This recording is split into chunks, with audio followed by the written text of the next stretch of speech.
নুরুর চাইতে ভয়ঙ্কর পরিণতি এই দেশে হবে যদি আওয়ামী লীগ ফেরত আসে। আর সেই আওয়ামী লীগকে ফেরত আসার জন্য তাদেরকে পুনর্বাসিত করার জন্য নুরুরা কাজ করেছে। কোনো জায়গায় 5 তারিখের পর থেকে দেখবেন না যে তারা বলেছে ওকে ঠিক আছে, অমুকের ব্যাপারে শুনলাম, আমরা সেখানে যাই, গিয়ে টাকা নিয়ে এসছে।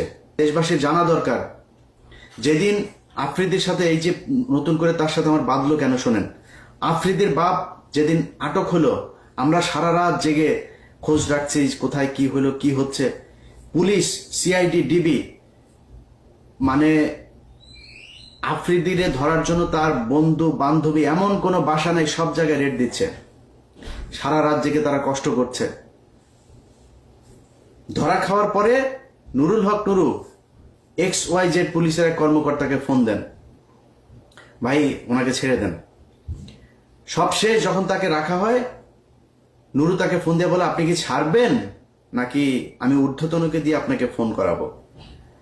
আমি তখন সাথে সাথে জানার পরেই তারে ফোন দিলাম, ফোন দিয়ে বললাম এই পাঞ্চ তুই এরা ই করছিস কেন, এরা ই করলি কিসের জন্য।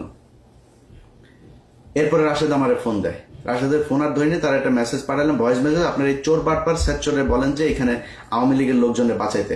তারা এখন ন্যারেটিভ তৈরি করেছে আফ্রিদির বাপ তারা কি যাত্রাবাড়িতে গিয়ে মেরেছে, পাড়ার পো পাড়া তোরে যে শেখ হাসিনা প্রতিটা মামলার যে 1 নম্বর আসামি, শেখ হাসিনা পিস্তল নিয়ে যায় কারো মারছে, মামলা এক্সিকিউট করে, প্ল্যানিং করে, এটা আলাদা আলাদা ধারায় তাদের ব্যাপারে শাস্তি হবে।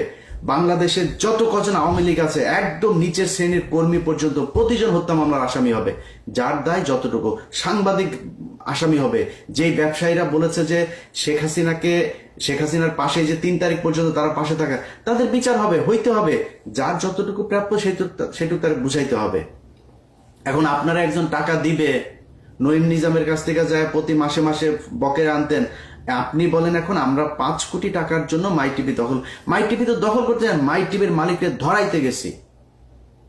এরপরে তার সাথীর ছেলেরে ধরা হইলো, সাথীর ছেলেরে ধরানোর পরে এই যে নুরুর সাথে আমার যে ফোনে যে বাকবিতণ্ডা হচ্ছে না, আমি কিন্তু পাবলিক করি নেই, চুপচাপ আছি।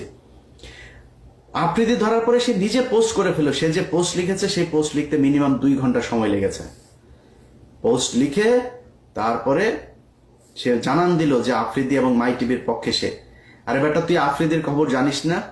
আফ্রিদি কি করেছে তুই জানিস না? আফ্রিদি গত সরকারের আমলে একটা ছবি থাকার কারণে ওই যে রাহির ব্যাপারে সে প্রশ্ন তুলেছে, রাহি ছাত্রলীগ করতো।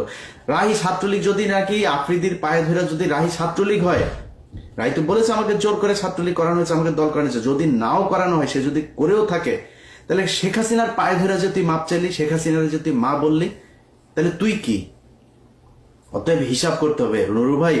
আপনি বিএনপির যাদের বিরুদ্ধেও এখন কথা বলি, তারা ভাই এই দেশে রাজনীতির জন্য, এই দেশে আওয়ামী লীগের বিরুদ্ধে কথা বলতে গিয়ে নির্যাতন সহ্য করেছে। আপনি বিএনপিরে উড়ায় ফেলতে পারবেন?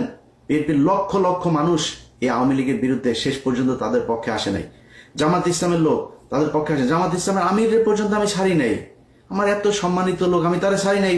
সন্তোষ শর্মাকে তারা দাওয়াত দিয়েছে, আমি সেই জায়গায় যুদ্ধ করি ভাই। আমার নিয়ে এইসব চাঁদামাজি মাদামাজি এগুলি বলে লাভ নেই, আপনি যা মন চাই বলেন। আমি খুব বেশি কষ্ট পাই নাই, কারণ কি জানেন, নুরুর চাইতে ভয়ঙ্কর পরিণতি এই দেশে হবে যদি আওয়ামী লীগ ফেরত আসে। আর সেই আওয়ামী লীগকে ফেরত আসার জন্য তাদেরকে পুনর্বাসিত করার জন্য নুরুরা কাজ করেছে। কোনো জায়গায় 5 তারিখের পর থেকে দেখবেন না যে তারা বলেছে ওকে ঠিক আছে, অমুকের ব্যাপারে শুনলাম, আমরা সেখানে যাই, গিয়ে টাকা নিয়ে এসছে। এখন ওই কথা যদি নাকি আপনাদেরকে এক এক করে যদি বলতে হয়, সেটার জন্য ভিডিও তৈরি করেছিলাম, কোথায় কোথায় কি করেছে, বাট পরিস্থিতিটা আমাকে সেই ভিডিওটা আপলোড করতে দেয় নাই, দিলাম না, এতটুকুই বললাম। এখনো সময় আছে, নুরু সহ বিএনপি, জামাত যারা যারা আছেন, এই বিপ্লবীদেরকে মব ট্যাগ দিয়ে তারপরে আওয়ামী লীগকে পুনর্বাসিত করে যদি নাকি দেশ চালাইতে চান, আপনাদেরকে সামনে আরো অনেক বিপদ বইতে হবে। ভালো থাকেন, আল্লাহ হাফেজ।